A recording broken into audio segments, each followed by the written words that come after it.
আয়নাঘরে থাকা বা গুম হয়ে থাকা অনেক ঘটনাই একে একে সামনে আসছে। হৃদয় বিদারক সেসব ঘটনা নাড়া দিয়ে যাচ্ছে পুরো জাতিকে।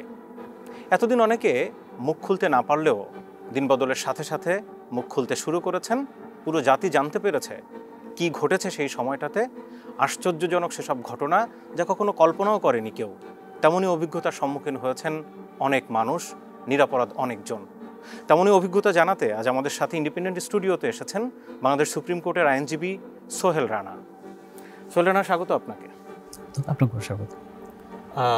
শুরুতেই আপনার অভিজ্ঞতা জানতে চাইব, কারণ আজকে আমরা যে গল্প আপনার কাছ থেকে শুনতে চাই, যে আপনি এতদিন কোথাও বলতে পারেননি, বলেননি। প্রথমে আল্লাহর অশেষ শুকরিয়া জানাই যে আমি আজকে এখানে আমার এই মনের কথাগুলো বলতে পারার একটা সুযোগ পেয়েছি। আর এটার সম্পূর্ণ ক্রেডিট হচ্ছে আমাদের ছাত্র আন্দোলন, ছাত্র ভাইদের। তাই আমি যেসব ছাত্র ভাইয়েরা আমাদের জুলাই এবং অগস্টে মারা গিয়েছে তাদের জন্য আমি তাদের আত্মার মাগফিরাতের জন্য এবং তারা যেন জান্নাতুল ফেরদৌস পান, যেহেতু তারা শহীদের মৃত্যু, আমি মন থেকে দোয়া করছি। এবং যারা অসুস্থ আছে তাদের জন্য মন থেকে দোয়া করছি তারা যেন সুস্থতা লাভ করে। দীর্ঘদিনের একটা ইচ্ছে ছিল যে আমি কি কখনোই শেয়ার করতে পারবো না, কখনোই কি কাউকে বলতে পারবো না। মনের মধ্যে অব্যক্ত অনেক কথা, অনেক কষ্ট, অনেক যন্ত্রণা, যে আল্লাহর কাছে শুধু দোয়া করতাম, আল্লাহ কখনো যেন একটু সুযোগ পাই, যেন দেশবাসীকে জানাতে পারি আমাদের কষ্টগুলো। কি নিদারুণ কষ্ট হয়েছে সেখানে। মানে আমরা ছিলাম জন্তুর মতো। জন্তু, একটা বাজার থেকে একটা কোরবানির গরু নিয়ে আসলে যাকে বেঁধে রাখা হয়, যে কোনো একদিন আমরা তাকে জবাই দেবো, এরকমটাই ছিলাম ওখানে। যখন আমরা ছিলাম, গুম ছিলাম, তখন আমার কাছে মনে হচ্ছিল। আমি যদি একটু প্রশ্ন করি, ঘটনাটা কিভাবে শুরু হলো নিশ্চয়ই আমাদের দর্শকদের বুঝতে সুবিধা হবে। হ্যাঁ, কোথা থেকে শুরু হলো এবং তারপরে পর্যায়ক্রমে যদি আমরা যেতে। আচ্ছা, আমি গুম হলাম আমি উত্তরা 5 নম্বর সেক্টর থেকে। আমি আমার আরও 2 বন্ধু ছিল ওখানে। তো আমরা দাঁড়িয়ে কথা বলছিলাম। তো আমরা 2-3 মিনিট কথা বলে আমি ওখান থেকে চলে আসবো। এই মুহূর্তে এক ভদ্রলোক আসলো, একটা হাতে তার ডিভাইস ছিল মোস্ট প্রবাবলি। তো সে এসে আমাকে ক্রস করলো, 2-4 স্টেপ সামনে গিয়ে আবার ব্যাক করে বললো, আপনি কি আইনজীবী সোহেল রানা? আমি বললাম জি। বললো আপনি সাথে সাথে একটা মাইক্রোবাস আসলো, এসে বললো যে প্লিজ আপনি একটু গাড়িতে উঠান, আপনার সঙ্গে আমাদের কথা আছে। তো আমি উঠলাম, উঠেই সাথে সাথে আমার মুখ বেঁধে দিল, পুরো একটা মুখোশের মতো দিয়ে দিল, হাতে হ্যান্ডকাপ, কালো টুপি। এরপর আমি কিছু বুঝে উঠতে পারার আগেই ওরা প্রশ্ন করলো যে এই সরকারকে তোমরা নামাতে চাও, এত বড় তোমাদের ক্ষমতা, বলেই ইলেকট্রিক শক। হ্যাঁ, সাথে সাথে, এবং স্পর্শকাতর জায়গায়। আমি মানে এরপর আমি যে বলারও সুযোগ দিচ্ছে না, অকথ্য ভাষায় গালিগালাজ। গাড়ি চলছে। এরপর আমি বলছি যে আমি আর সহ্য করতে পারতেছি না, আপনারা বন্ধ করেন, আমি কথা বলি। তো যেটাই বলি এটাই অপরাধ। এই ইলেকট্রিক শক দিতে দিতে একটা পর্যায়ে আমি একেবারে সেন্সলেস হয়ে যাই না, মানে তখনও একটু সেন্স আছে, বাট আমার শরীরে সব শক্তি শেষ। পরে আমাকে নিয়ে যাওয়া হলো, মানে বুঝতে পারতেছি যে একটা গাড়ি আন্ডারগ্রাউন্ডে নামার পর বুঝতে পারতেছি একটা বদ্ধ কোনো একটা ঘর দিয়ে বা এরকম কোনো কিছু দিয়ে যাচ্ছে, কারণ বাইরের গাড়ির সাউন্ড আর একটা আবদ্ধ জায়গা দিয়ে গেলে বোঝা যায়। তো ওখানে আমি মানে বুঝতে পারতেছি যে আবদ্ধ একটা জায়গা। পরে ওখান থেকে নামানোর পর ওখানে একটা চেয়ারে বসানো হলো। চেয়ারে বসানোর হাত বেঁধে দিল, দিয়ে 2 কানের ক্লিপ সিস্টেম দিয়ে দিল। আবার ইলেকট্রিক শক। আমি কাদের সঙ্গে মিশি, হ্যাঁ, আমি যুবদলের কোন নেতার সাথে কথা বলি, কি হয়েছে, হ্যাঁ, আন্দোলনটা কি পর্যায়ে তখন যাবে, বা আমরা কি চাই, এই অনেক প্রশ্ন। কিন্তু আমি কোনো কথাই শেষ করতে পারি না, সাথে সাথে ইলেকট্রিক শক।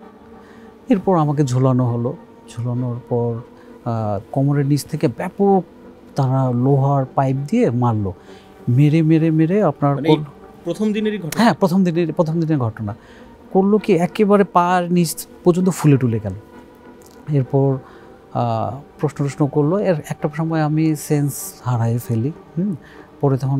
পরে আমি নিজেকে, মানে যখন আমার সেন্স আসে, দেখি যে আমি একটা ওখানে একটা ফ্লোরের মতো, হাত পিছনেই বাঁধা, চোখ বাঁধা, দেখি যে একটা ছোট ছোট কাপড় দিয়ে ঘেরানো এরকম আছে। বুঝতে পারি আর কি, কারণ চোখের একটু নিচ থেকে কিন্তু বোঝা যায়। হ্যাঁ, তো ওখানে আমি নিজেকে আমার সেন্স আসলো। এরপর আমি ওখানে থাকলাম। তারপর এসে আমাকে বলল যে এখন থেকে তোমার এখানেই থাকতে হবে, হ্যাঁ তোমার এখানেই থাকতে হবে, তুমি এখানেই থাকবা। এই যে আপনাকে ধরা হলো, হুম। মানে ঠিক কি কারণ হতে পারে সেটা যদি একটু আমরা হ্যাঁ, দর্শকদের একটু বলে আসি, তারপর আবার আমরা আপনার গল্পটা। হ্যাঁ, আমি তখন বিএনপির একজন অ্যাক্টিভ একজন কর্মী। আমি পদপ্রত্যাশী ছিলাম, বাট আমি ব্যাপক অ্যাক্টিভ ছিলাম। আমি চাচ্ছিলাম যে আমি ভালো একটা কিছু করব, প্লাস ওই তখন সরকারকে নামানোর জন্য ব্যাপক একটা আন্দোলন চলছে। এটা কোন সময়ের দিকে? এটা 2015-র দিকে। 2015-র দিকে। আপনি এতদিন এই গল্প কোথাও বলতেই পারেননি? না, আমি কোথাও বলতে পারিনি, কারণ আমাকে যখন তারা ছেড়ে দেওয়ার আগে তারা কন্ডিশন দিয়েছিল, আমাকে ওয়ার্ন করেছিল যে কোনোভাবেই যেন আমি আমার এই কথাবার্তা কারোর কাছে শেয়ার না করি।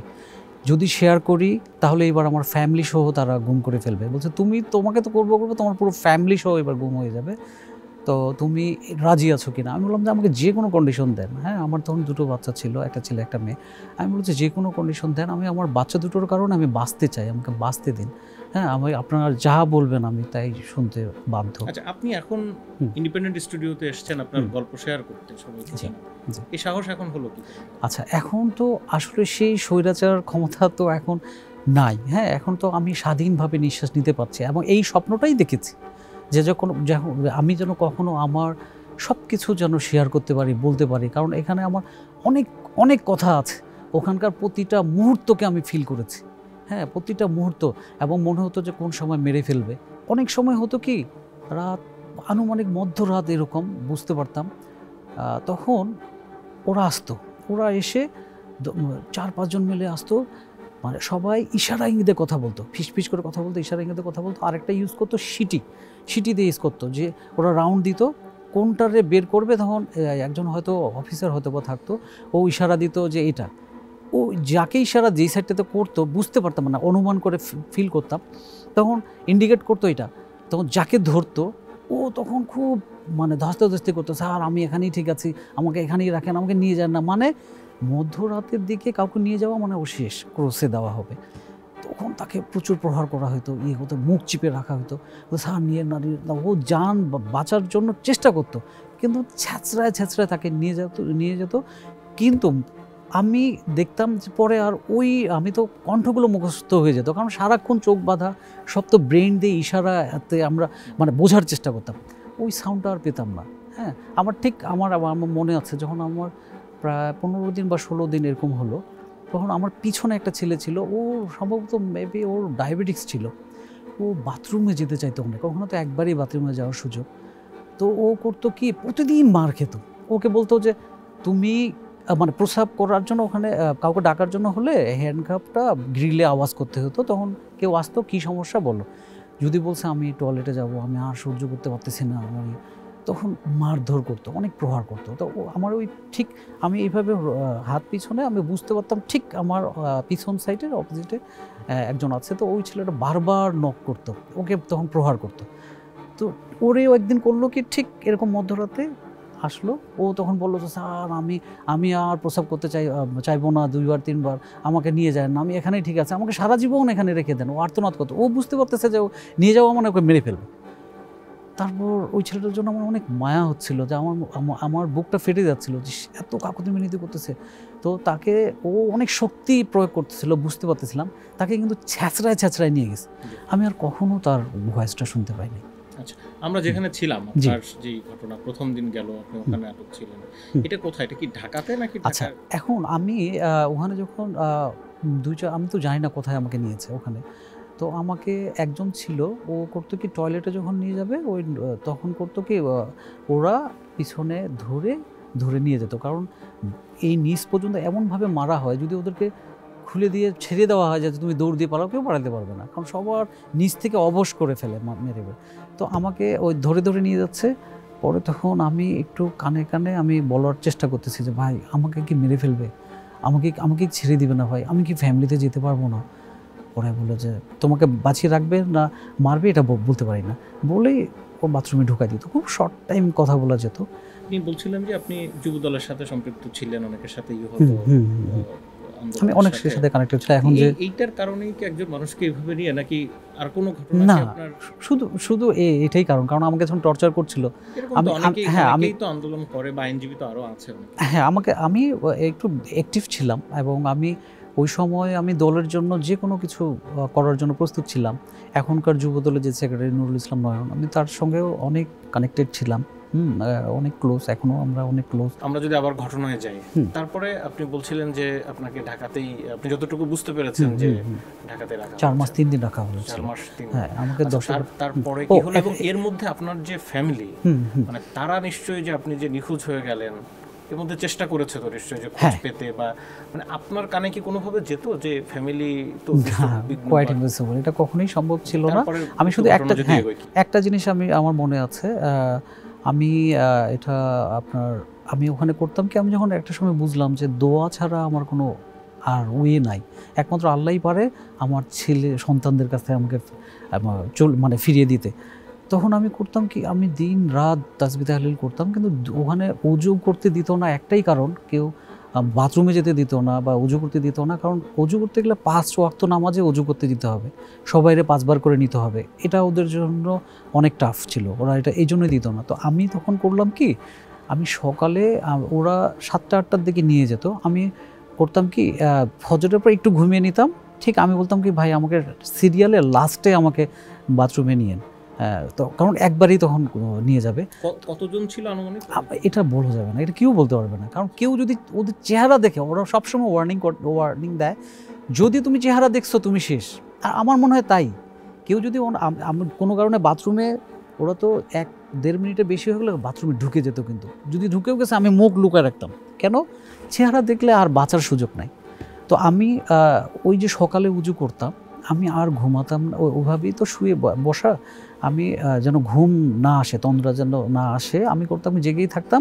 ওইভাবেই আমি জহর পড়তাম, ওই উজুদে আসর, মাগরিব, এশা, এরপর আমি আর ঘুমাতাম না। ঘুমালে উজু ভাঙে যাবে, কারণ আমাকে তো বাথরুমে নেবে না, কোনোভাবেই নেবে না, বরং মাইটটার দিবে। আর আমি করতাম কি, ওদের সঙ্গে আমি তর্কে যেতাম না, বা আমার কষ্ট হলো আমি যাব না। প্রথম কষ্ট হতো, আমি বলতাম না, কেন, মারধর করে, তুই তোকারি করে, এগুলো তো অভ্যস্ত না আমি, এগুলো এই ধরনের সিচুয়েশন কখনো ফেস করিনি। পুরো সময়টাই কি হাত বাঁধা? সবাই এখানে যারা ছিল, কেউ 1 সেকেন্ডের জন্য বলতে পারবে না খাবার ছাড়া যে হাত খুলে দিবে। তাও আবার কি 2-3 জন বুঝতে পারে আর কি, একটা লাইন খাবে আর একটা লাইন কিন্তু পরে, হ্যাঁ, একটা হাত বাঁধা, একটা হাত দিয়ে খাবে। এবং দেখেন তখনও কিন্তু চোখ খোলা না, মানে চোখ বাঁধা। আপনি টোটালি 5-6 মাস ছিলেন, মানে পুরো সময়টাই চোখ বাঁধা, একদম নন স্টপ। শুধুমাত্র যখন বাথরুমে যাবে তখন একটু খুলে দিবে, কিন্তু আপনি ওদেরকে দেখতে পারবেন না, হ্যাঁ, যেন আবার সাথে সাথে আবার লাগিয়ে দিবে। আর সব পুরোটাই তো অন্ধকার, লাইট জ্বালানো থাকে। এইটা 6 জুন পর্যন্ত। তারপরে আপনাকে আর কোথাও শিফট করা হলো কিনা, আমি সেটাতে আসছি। এর পরের ঘটনাটা কি হলো? এবং আরেকটা বিষয় একটু, সেটি হচ্ছে যে এই যে সময়, এই সময়ের ভিতরে অন্য যারা, মানে সবাই কি রাজনৈতিক কারণটাই মূল ছিল? সব রাজনৈতিক, এইটুকু আমি নিশ্চিত, রাজনৈতিক কারণেই সব। কারণ ওখানে যারা ছিল, ওরা আওয়ামী লীগের বাইরে যারা বা আওয়ামী লীগের বিরোধী যারা, ওদেরকে মানে সহ্যই করতে পারে না। কারণ কি, ওই যে বাথরুমে যে ঘুষি দিয়ে একটু দেরি হলে ঘুষি দিয়ে মারে, আর বলে যে আওয়ামী লীগ সরকারকে তোরা সরাইতে চাস, এই মানে শোনা তো যায়, ও ঘুষি মারে, লাথি মারে, ইয়ে করে, ওগুলোই ওদের দোষ, যে বিরোধী মত কেন, বিরোধী দল কেন। হ্যাঁ, ওখানে এইটাই, এটা ছাড়া আমার কাছে মনে হয় না যে অন্য কোনো কারণে কেউ রয়েছে। তারপরে কি হলো? আমাদের আরো অনেক বিষয়। তারপর 6 জুন হঠাৎ করেই, এটা মনে দুপুরবেলা হবে, নিয়ে যাওয়া হলো। নিয়ে একটা ভিতরে একটা গাড়ি আসলো, ঠিক যেভাবে আমাকে নেওয়া হয়েছে, গাড়ির মধ্যে আমাকে নিল, আমার পাশে আরেকজনকে নিল, সামনের সিটে আরও বুঝতে পারতেছি যে আরও 2জন নেওয়া হলো, পিছনে নেওয়া হলো, সাইডে নেওয়া হলো। হ্যাঁ, তো বুঝতে পারলাম যে বেশ কয়েকজন। তখন আমি চিন্তা করলাম দুপুরবেলা, আজকে তো শেষ। পরে গাড়ি পরে চলতে থাকলো, এই চলতে এরপর তো নিয়ে আসা হলো যে জায়গায়, পরে জানতে পারি এটা রাজশাহী। ওখানে আবার বলা হলো যে অ্যাডভোকেট সোহেল রানাকে, আমি বলছে ও এই তার ব্যাপারে স্পেশালি বলা হয়েছে, মানে একজন আরেক অফিসারকে বলছে। পরে আমি ভাবলাম যে স্পেশাল মানে আমাকে হতে শেষ করবে প্রথমেই। কারণ শেষ তো করবে সময় জুড়ে আসলে একটা সব সময় ভীতি ভয়ঙ্কর প্রতিনিয়ত যে কোন দিন কার ডেট আসছে। হ্যাঁ, পরে আমাকে বলল যে, পরে আমি বললাম ভাই আমাকে কি আজকে মেরে ফেলবে? হ্যাঁ, আমি তো বুঝতেছি আমাকেই অ্যাডভোকেট সোহেলরানা খুঁজছে এবং স্পেশাল বলা হয়েছে, মানে আমি ফার্স্টেই হতো। তখন বললো যে না তো তুমি মনে হয় ওখানে ইবাদত বন্দুকে ভালো করেছো, ভালো তুমি ভালো তোমার ব্যাপারে পক্ষে আসছে পক্ষে। তো আমি তারপরেও আল্লাহ শুকরিয়া করলাম। তো তারপরেও তো একটা মনে করেন অনিশ্চিত কখন যেন না জানি মেরে ফেলে। পরে ওখানে থাকলাম, ওখানে 2 মাস থাকলাম। ওখানে টয়লেটের মতোই, ঠিক টয়লেট ছোট, আপনি পুরোপুরি পা সোজা করতে পারবেন না। হ্যাঁ, টয়লেট উপরের কমোডটা একটু উঁচু, আর তার পাশে কোনো মতো বসার জায়গা আছে, আপনি ডানেও যেতে পারবেন না বামেও যেতে পারবেন না, মাথা দিয়ে শুইতে গেলে কমোড। তো ওইটাই তবু একটু কি যে পাটা একটু সোজা করা যায়, আর হ্যান্ডকাপ তখন গ্রিলে না, হাত বাঁধা কিন্তু গ্রিলের সাথে না, একটু মুভ করা যায়। কিন্তু প্রবলেম হলো যে আপনার 1 মগ পানি দিবে, ওটা আপনি হয় উজু করতে হবে 5 বেলায়, অথবা আপনি ওটা খাবেন।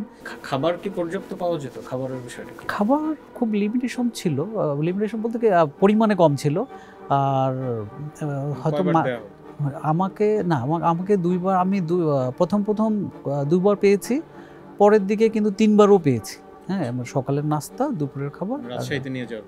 হ্যাঁ, রাজশাহীতে নিয়ে যাওয়ার পর এখানেও তাই করেছি। এই সময় আপনারা যেখানে থাকতেন যে সেল, এটা কি বাইরের আলো?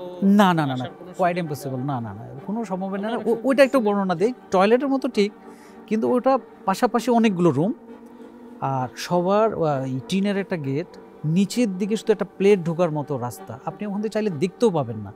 হ্যাঁ, আর ওগুলো অন্ধকার, আর বাহিরে ওটা গলির মতো। হ্যাঁ, আর লাইট জ্বলে, হ্যাঁ বাহিরের লাইট জ্বলে, আর এটা তো টোটালি অন্ধকার। মানে এর মধ্যে তো একটা দীর্ঘ কয়েক মাস পেরিয়ে গেল। এই আপনি বলছেন যে রাজশাহীতে যতটুকু আপনার ওখানে 2 মাস ছিল, এরপরে কি আর কোনো জিজ্ঞাসাবাদ হতো না? না কোনো কিছু জানতে আর চাওয়া না, আর জানতে চাওয়া না অন্যদের সাথে, সেটা একদম প্রথম দিকে। হ্যাঁ, আর মানে জানা কোনো ইন্টারোগেট করতো না তারা। হ্যাঁ, এবং ওই যে টর্চার, শুধু ওই যে মানসিক টর্চার, হ্যাঁ, যে বাঁচবো কি বাঁচবো না। তারপরে এইভাবে তো চলছে, এরপরে আপনি ঠিক ছাড়া পেলেন কিভাবে?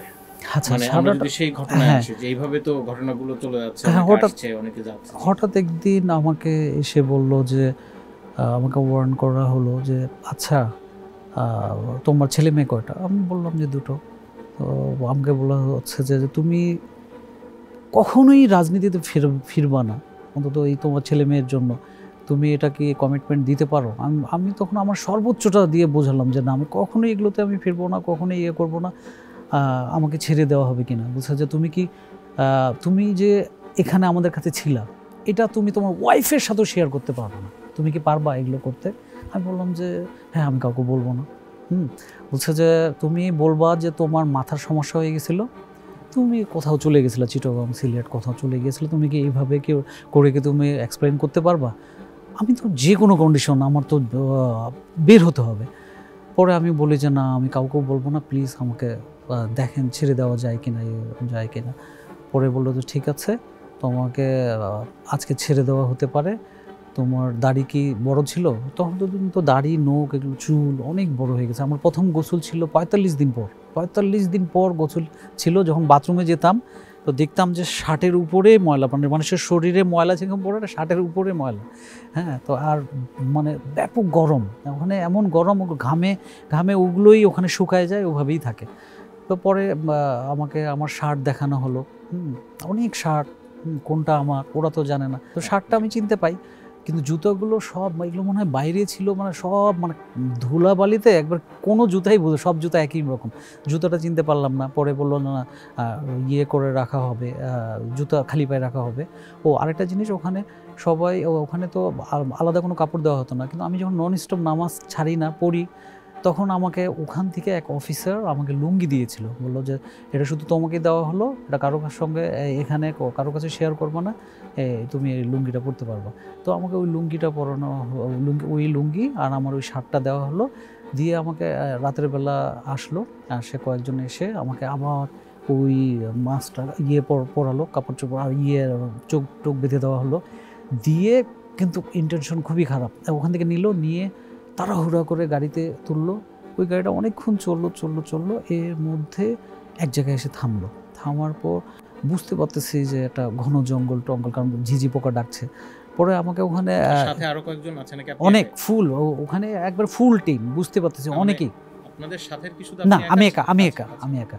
পরে তখন আমাকে তাড়াহুড়ো করে ওখানে নামালো, ওই যে ওদের বড় ভ্যানগুলো, হ্যাঁ, কার্ট দিয়ে দিল। আমি নামলাম, নেমেই আমাকে করলো কি, খুব নিয়ে 5-7 জন নিয়ে দ্রুত হাঁটা শুরু করলো রাস্তা থেকে নিচে। এবং যত যাচ্ছি তত দেখতেছি মানে ঘন জঙ্গল, আমি পা রাখতে পারতেছি না। আর দীর্ঘদিন হাঁটছি, হ্যাঁ, অনেক কিছু মানে ব্যথা পাচ্ছি, পাচ্ছি, কিছু বুঝে না, মানে ছ্যাঁচড়ায় নিয়ে যাচ্ছে। তখন আমি এর মধ্যে একটা জিনিস হয়, ওরা কিন্তু 3টা 500 টাকার নোট আমার সামনের পকেটে দিয়ে দেয় তখন। হ্যাঁ, এটা কিন্তু গাড়িতেই। তখন একটু মানে ভেবেছিলাম যে হয়তো যেহেতু ওয়ার্নিং দিল আমাকে, আমি যেন রাজনীতি না করি, আমি ভাবলাম যে হ্যাঁ যাক, ছেড়ে দিবে।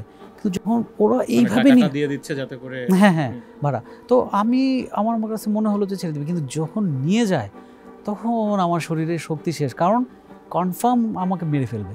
তখন একবারে গলা চিপে ধরছে কেউ, হ্যাঁ, কেউ চুলের ঝুঁটি ধরছে, হ্যাঁ, কেউ পিছন থেকে এই বন্দুক, হ্যাঁ, বুঝতে পারতেছি বন্দুকের নল নিয়ে খুব দ্রুত ভিতরে নিয়ে যাচ্ছে, মানে রাস্তা থেকে বুঝতে পারতেছি যে ঘন জঙ্গলের দিকে নিয়ে যাচ্ছে। তারপরে মুখোশটা খুলে নিল আর এটা আরও টাইট করে বাঁধলো। টাইট করে বাঁধার পরে করলো, পরে বলে একদম গুলি করে দিব যদি পিছনে থাকা, বলে ওরা আমাকে দেখে খুব দ্রুত ওখান থেকে চলে আসলো। বুঝতে পারতেছি কারণ দৌড়ে যাইতেছে, হ্যাঁ, শব্দ হচ্ছে। তারপর গাড়িতে স্টার্ট দিয়ে গাড়ি, বুঝতে পারলাম অ্যাক্সিলারেটর অনেক হাই দিয়ে, কারণ রাতের বেলা তো বোঝা যাচ্ছে, দ্রুত ওখান থেকে চলে গেল। কিন্তু আমি আর ভয়ে উঠি না যে কোন দিক থেকে গুলি করে দিবে। পরে আমি চুপচাপ আছি, যখন অনেকক্ষণ হয়ে গেল, আর ভয়ও লাগতেছে যে পোকামাকড় বা সাপ টাপ না জানি। পরে অনেকক্ষণ যখন হয়ে গেল, হ্যাঁ, তখনও রাত। পরে আমাকে আমি বুঝতে পারলাম, পরে আমি অনেক কষ্ট করে ইয়েটা বাঁধনটা খুলে চোখটা খুললাম, কিন্তু খুলে আমি কিচ্ছু দেখতে পাচ্ছি না। প্রায় ঘন্টাখানেক বা 40-45 মিনিটের মতো হবে আমি হাঁটতে থাকি আর দোয়া তো পড়তে আসি। আর কোনো এমনি গাড়ির সাউন্ড পাইলে মনে হয় কই লুকাবো, হ্যাঁ, কারণ ওরা আবার আতঙ্ক, কেউ নাই, ওরা আবার ধরলে কিন্তু আবার মারবে। যে যদি আবার বলে যে তুই ওখানে রাখছি, এখানে কেন আসছিস আবার, কারণ ওখানে হয়ে গেছে কি, পান থেকে চুন খসলেই কিন্তু ওরা অকথ্য গালিগালাজ করে। পরে আমি হাঁটতে থাকি, এর মধ্যে একটা ভ্যান পেলাম। পরে আমি বললাম যে সামনে ঢাকার গাড়ি কোথায় পাওয়া যাবে, সেও বললো গোদাগাড়ি মোড়। পরে ওই গোদাগাড়ি মোড়ে আসলাম, এসে আমি এর মধ্যেই ভ্যানটা পেলাম, আর এর মধ্যে আজান দিল, ফজরের আজান দিল। পরে ওই গোদাগাড়ি মোড়ে আসলাম, এসে একটা মসজিদ খুঁজলাম। পরে ওই মসজিদে উজু করে নামাজ পড়লাম। পরে ওখানে একটা ফলমূলের দোকান ছিল, ওখানে বললাম ভাই একটা ফোন করা যাবে। তারপরে উনি ফোন করে আমার ওয়াইফকে ফোন দিলাম। আমার ওয়াইফ তো বিশ্বাসই করতে পারতেছে না যে এটা কি, আবার প্রথমে বিশ্বাস করতে পারতেছিল না কেন এই সময়ের মধ্যে। তখন আমি জানতে পারলাম যে ফোন করলাম, কান্নাকাটি, আমার মা কথা বলল, হ্যাঁ, তারপর বাবার কথা তখন শুনতে পারলাম যে বাবা এর মধ্যে মারা গেছিলাম। বাবা মারা গেছে আপনি? না, আমি তো জানি না। হ্যাঁ, আমার বাবা 29 মে মারা গেছে। আমার 10ই ফেব্রুয়ারি আমাকে তারা নিয়ে যায়। তো ফেব্রুয়ারি, মার্চ, এপ্রিল, মে মাসে আমার বাবা এমনি সুস্থই ছিল না, বয়সও বেশি হয়নি। পরের দিনই তো বাসায় চলে আসেন? হ্যাঁ, আমি তখনই ওই পরে গ্রিন লাইন গাড়ি আসলো, পরে দেখে আমি লুঙ্গি পরা, আর এই এতদিন তো আমার অবস্থা খারাপ, আমাকে দেখেই নেয়নি। হ্যাঁ, পরে আমি করলাম, আমি ওখান থেকে গাড়িতে তুলে নিয়ে একবার ডিরেক্ট ঢাকার গাড়িতে আমি চলে আসলাম। আপনাকে অনেক ধন্যবাদ, আপনি এসেছেন এবং আপনি আপনার যে অভিজ্ঞতা, যে দুর্বিষহ জীবন, আপনি 6 মাসেরও বেশি সময় ধরে গুম ছিলেন, এটা আমরা শুনলাম বা আমার সাথে আমাদের দর্শকরাও শুনলেন। কিন্তু ঠিক ওই সময়ের যে অভিজ্ঞতা, যে অনুভূতি, যে কষ্টকর যে অনুভূতি, সেটা আসলে অনুভব করাটা অন্য কারোর দ্বারা সম্ভব না, যতটুকু কখনোই সম্ভব না। আমি যে আমার বাবাকে পাইনি, আমার বাবাকে দেখতে পেলাম না, এটা আমি কোনো কিছু দিয়ে কি রিকভারি সম্ভব? ইভেন দেখেন, যখন আমার বাবা মারা যায়, একটু বিশেষ করে দিব, আমার বাবা বারবার ডাকছিল, আমার নাম ধরে ডাকতেছিল, আর ইশারাতে, সে স্ট্রোক করে, হ্যাঁ, এই টেনশনেই কিন্তু সে বারবার ডাকতেছিল বাবা বাবা বাবা, মানে সে মৃত্যুর 2 মিনিট আগেও এই কথা বলতো। মানে তার একটু এমন হতো, সে যদি মানে জানতো যে আমি বেঁচে আছি, তার মৃত্যু মানে সে শান্তিতে মারা যেত, বা এমন হতো যে সে হয়তো নিজে সুস্থ হয়ে যেত। হ্যাঁ, এগুলো রিকভার হওয়া সম্ভব। আপনাকে অনেক ধন্যবাদ, এতক্ষণ আমাদের সাথে সময় দিয়েছেন এবং আপনি নিজে এসেছেন আপনাদেরকে এই গল্প সারা জাতিকে জানাতে। এতক্ষণ আপনারা যারা আমাদের সাথে ছিলেন, আপনাদেরকেও ধন্যবাদ। এই বিরল অভিজ্ঞতা আপনারাও শুনলেন, নিজেরাও জানলেন। তবে আমাদের প্রত্যাশা থাকবে নিশ্চয়ই অন্তর্বর্তীকালীন এই সরকার এবং পরবর্তীতে যারা আসবে এই সংস্কৃতি, এই গুম, অপহরণ, খুন, এই ধরনের সংস্কৃতি থেকে নিশ্চয়ই রাষ্ট্র বেরিয়ে আসবে, পুরো জাতি মুক্তি পাবে।